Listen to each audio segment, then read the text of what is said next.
Почитувани граѓани, почитувани медиуми. Бобан Стефковски, кандидатот на ВМРО ДПМН за градоначалник на Газибаба, е осудено лице и бивш затвореник.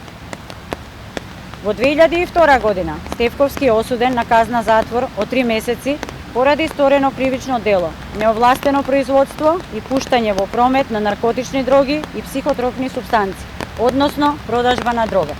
Евеа пресудата со која се потврдува кривичното дело на Стефковски.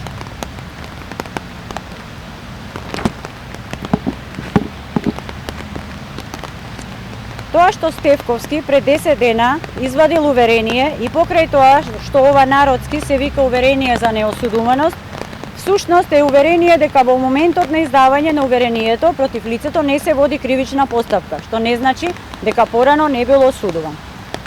Неговата казна, според кривичниот законник, како и за сите осудени лица, по законски определен период се брише.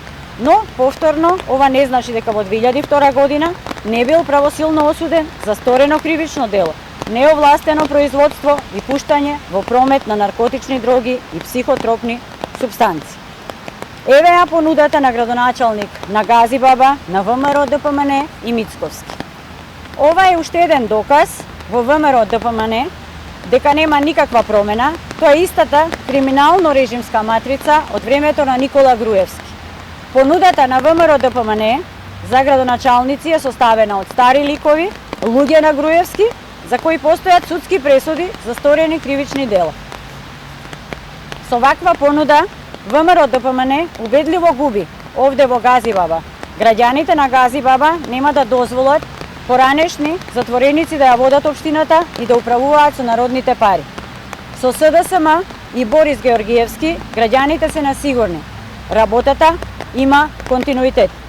Знаат дека проблемите продолжуваат да се решаваат.